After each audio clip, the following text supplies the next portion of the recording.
السلام علیکم، محمد رضا صدیق اپنے پروگرام پولیٹیکل ڈائریز کے ساتھ حاضر خدمت ہے۔ اگلا ہفتہ بڑا ہم شروع ہونے والا ہے، وہ یقیناً 190 ملین پاؤنڈ کے حوالے سے، اور بشرا بی بی صاحب اور عمران خان صاحب، یہ کہ میں بتاؤں اگلے ہفتے میں بین الاقوامی طور پر بھی کچھ چیزیں سیٹل ڈاؤن ہوتے دیکھ رہا ہوں۔ چیزیں ساری دیکھ لیں آپ، ابنائے حرمس کے حوالے سے آپ نے دیکھ لیا کہ وہ بھی کھل گیا، اور چلیں، اور ابنائے حرمس کے حوالے سے وہ بلومبرگ نے ایک رپورٹ سی ساری داخل کی ہے، ذرا شائع کی ہے، ذرا اس پہ بھی گفتگو کریں گے۔ سپریم کورٹ زیر التوا پہ بڑا ناراض ہو گئی، کیا کرے، اسی پہ ناراض ہونا ہے، باقی کیا حالت رہ گئی ہے کہ کچھ نہ خبروں میں تو رہنا ہے نا۔ یہ کریڈٹ اظہر صدیق اور لوگوں کا تھا جس نے سپریم کورٹ کی اہمیت کو اجاگر کیا تھا لائرس موومنٹ میں، ورنہ سپریم کورٹ کو کون جانتا تھا؟ سپریم کورٹ ہائی کورٹوں میں معاملات آتے تھے، سپریم کورٹ میں کوئی اکا دکا معاملہ آنا تھا۔ افتخار چودھری کے دور میں ہم اس چیز کو بہت آگے لے کر گئے تھے، اور تبھی چیزیں آگے آئی تھی، یاد رکھنا۔ اور پیرا فورسز جتنا ظلم کر رہی ہے، پیرا یا پیرا جو بھی کر رہی ہے، وہ آپ سارا کچھ دیکھ رہے ہیں، ریکارڈ کے اوپر ایک ایک چیز آ گئی ہے، آپ چیزوں کو سمجھ بھی سکتے ہیں، آپ کو اندازہ بھی ہو گیا ہوگا کہ ہم کہاں کھڑے ہیں اور کس طرح جا رہے ہیں، جانے۔ اور جی، کیا بھارتی بیک ڈور ڈپلومیسی ہو رہی؟ جناب اعلیٰ، ایک بات بڑی وضاحت سے بتا دوں، یہاں کہیں کشمیر کا کوئی معاملہ سیٹل ڈاؤن نہیں ہونا۔ آپ بھی یہاں ہیں، میں بھی یہاں، میں تو سیٹل، اگر ہونا ہوتا سیٹل اتنے دوروں میں نہیں ہو سکا، اب کیا ہونا ہے؟ ٹرک کی بتی کے پیچھے ہم سب کو لگایا جاتا ہے، تو لگتے رہیں گے ان باتوں کو، ساری چیزوں پہ گفتگو ضرور کریں گے۔ آج سب سے پہلی بات جو ہے، ابنائے حرمس کے حوالے سے ایران نے معاملہ کھول دیا ہے، یہ بڑا کام کیا ہے ایران نے، اپنے آپ کو منوایا ہے پوری دنیا کے اندر۔ اور جو ایک بات کہی جاتی تھی، جو بات سنتے آئے ہیں کہ ایک دور آئے گا، ایک جنگ میں جو ہے نا، یہود و نصارہ اور مسلمان اکٹھے کھڑے ہوں مسلمانوں کے خلاف۔ آپ نے ایران کے خلاف دیکھ لیا کون کون سفارا تھے، کن کن کی سرزمین استعمال ہوئی ہے اس کام کے لیے، ایک ایک چیز تو آپ ریکارڈ پہ دیکھ چکے ہیں۔ اور دیکھیں، میں تیسری جنگ عظیم کا میں مانتا ہی نہیں تھا، میں نے ہر جگہ کہا کہ کوئی تیسری جنگ عظیم نہیں ہونی، یہ ایک ٹیسٹر کے طور پر اپلایا گیا، ٹیسٹر انہوں نے لگا لیا اپنا، اور آپ سب نے دیکھ لیا کہ ان سب نے دیکھ لیا ٹیسٹر جو ہے نا، وہ ٹیسٹر کتنا کامیاب ہوا ہے۔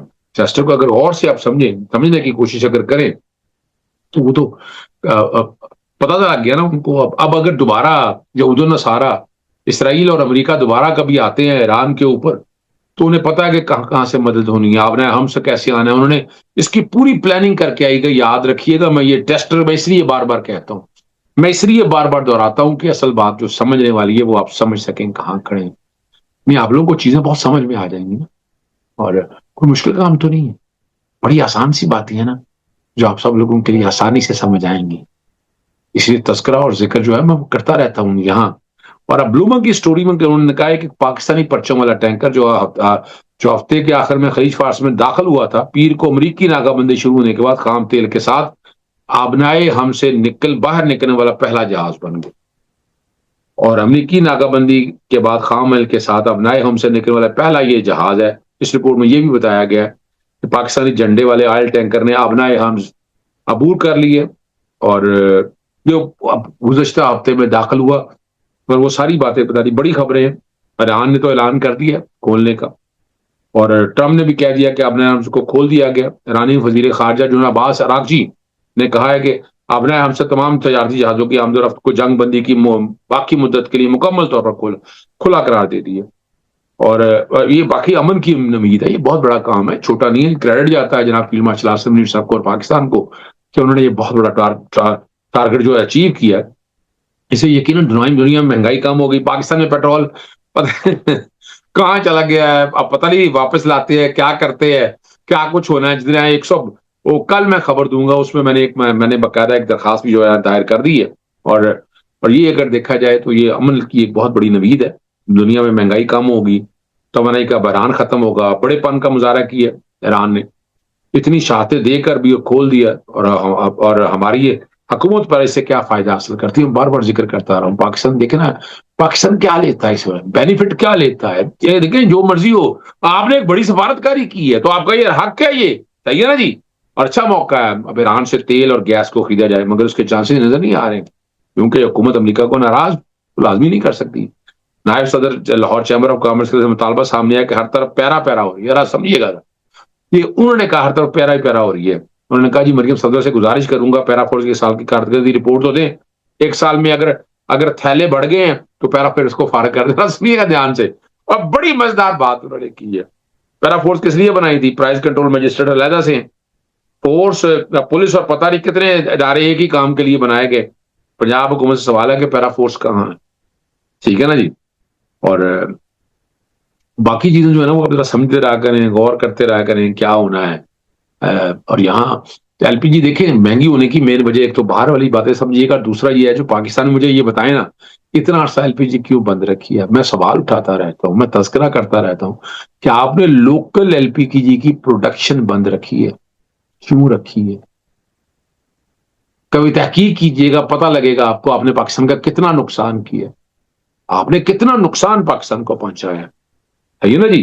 اور اس میں اب جب پوری دنیا کے اندر یہ سارا ہو رہا ہے تو پاکستان میں تو ابھی لوکل پروڈکشن اتنی میٹ نہیں کر سکی. اگر 5 جنے, میں تو جانتا ہوں کئی حوالے سے جانتا ہوں کہ آپ کے اندر جو لوگ بیٹھے ہوئے ہیں وہ جو امپورٹ کا فیور کرتے رہے ہیں, یعنی بتائیں نا ذرا امپورٹ ایل پی جی جو امپورٹ ہوتی ہے بینیفیشری کون ہے؟ مصدق ملک نے کیا کیا فائدے لیے؟ ذرا آئے نا قوم کے سامنے بتائے نا, حقائق لے کے آئے نا کہ آپ نے ملک کو نقصان کتنا دیا ہے, کتنا امپورٹ بل کا وزن پڑا تھا.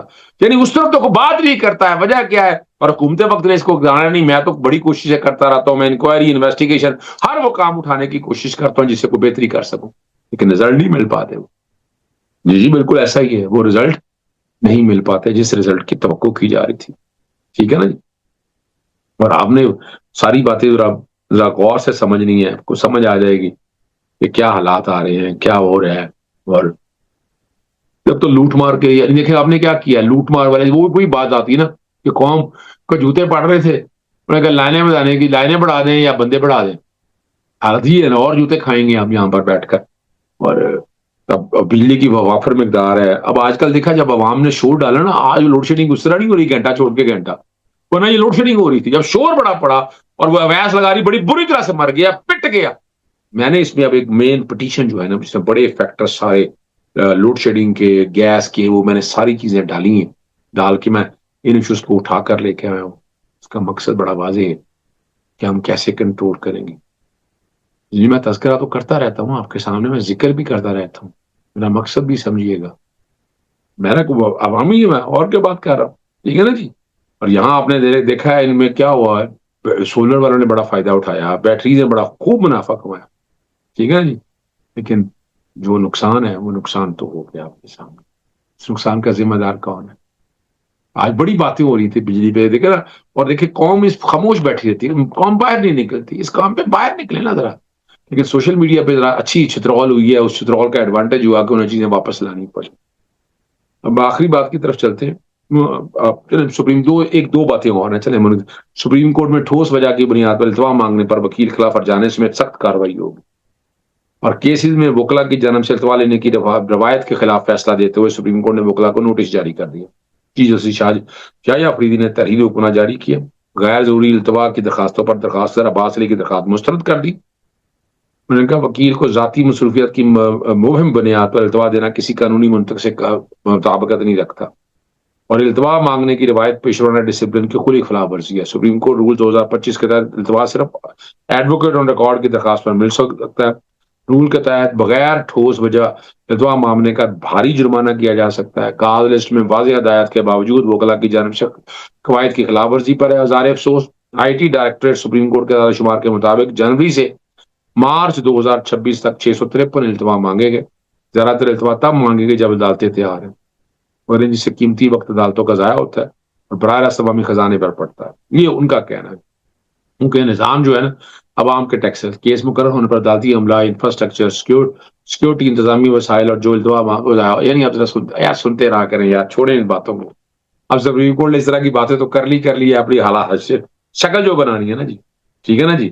اور یہ بھی کہنا ہے کہ غیر ضروری التوا انصاف تک رسائی کی رکاوٹ میں رکاوٹ ہے, اور آرٹیکل 10(a) کی تحت فیئر ٹرائل کے حقوق کے خلاف.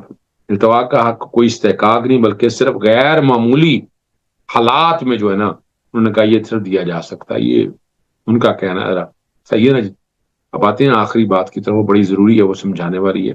بھارتی میڈیا نے مئی 2025 کو کہ جنگ کے بعد پاکستان اور بھارت کے درمیان بیک چینل سفارتکاری کا دعویٰ کر دیا، اور ان کے مطابق یہ ہے مئی 2025 کی جنگ کے بعد پاکستان اور بھارت کے درمیان ٹریک ٹو روابط کا سلسلہ جاری ہے، اور اب تک کم از کم 4 بیک چینل ملاقاتیں ہو چکی ہیں۔ اور بھارتی میڈیا نے یہ بھی دعویٰ کیا کہ ان ملاقاتوں میں اسٹریٹجک ماہرین، پارلیمنٹرین اور سابق سفارتکاروں نے شرکت کی، جہاں دو طرفہ تعلقات اور عراق کی صورتحال پر تبادلہ خیال کیا گیا۔ اور بھارتی میڈیا نے یہ بھی کہا کہ پہلا ٹریک تو ملاقات مئی 2025 کی جنگ کے تقریباً 2 ماہ منعقد ہوئی۔ یہ ملاقاتیں ٹریک 1.5 اور ٹریک 2 ڈپلومیسی کے تحت ہوئی۔ ملاقاتیں لندن میں قائم international institute for strategic study کے زیر تمام ہوئی، اور بھارتی میڈیا کے مطابق جولائی 2025 سے پہلی عام ملاقات ہوئی، اکتوبر 2025 سے مسقط میں ہوئی۔ اس نوعیت کی ایک اور ملاقات دسمبر 2025 میں تھائی لینڈ میں جاؤ ٹریک کے نام سے ٹریک 2 مذاکرات منعقد ہوئے۔ سب سے حالیہ جو اجلاس ہے وہ فروری 2026 میں دوحہ میں برطانوی ٹینک کی سہولیت سے منعقد ہوا۔ اب یہ ذرا چیزیں سمجھ آئیے آپ کو۔ اب ڈپلومیٹک پالیسی کام، بیک ڈور چینلز کام کرتے ہیں یا نہیں کرتے، لیکن یہ صلح ممکن مجھے تو نظر نہیں آتی۔ اگر آپ غزوہ ہند کے کانسیپٹ کو سمجھیں گے، بھارت کا ٹکڑے ٹکڑے ہونا سمجھ سکیں، اور بھارت کی تباہی و بربادی تو ہم دیکھ رہے ہیں، وہ وقت کب ہے دور نہیں ہے، جب آنا ہے تب آنا ہی آنا ہے۔ اور اس وقت میں کئی دفعہ میں سوچتا ہوں، تو میرا اپنا نقطہ نظر ہے کہ کشمیر آزاد نہیں ہوا۔ جب میں غزوہ ہند کو سمجھتا ہوں تو کشمیر اس جنگ کے جب معاملات ہونے ہیں تو اس میں بڑا ایک رول ہونا ہے۔ تو اس لیے مجھے ابھی بھی نظر آتا ہے کہ یہ نہیں، مجھے نہیں نظر آتے کہ یہ کشمیر کسی طرح سے آزاد ہوگا، یا حالات اور واقعات اس سمت کی طرف جائیں۔ اللہ کرے کہ آسانیاں ہو جائیں، لیکن مسلمانوں کو بڑی سبکی ہوئی، پوری دنیا کے اندر مسلمانوں کو بڑی سبکی۔ وہ تو ایران نے عزت رکھ لی ہے پاکستان میں، مسلم امہ کی۔ اب ٹائم ہے وہ ایسی طرح پہ کوئی نہ کوئی بڑا ایسا ادارہ بنایا جائے ان چیزوں کو دیکھ سکے۔ اجازت چاہتا ہوں، السلام علیکم، اللہ حافظ، پاکستان زندہ باد۔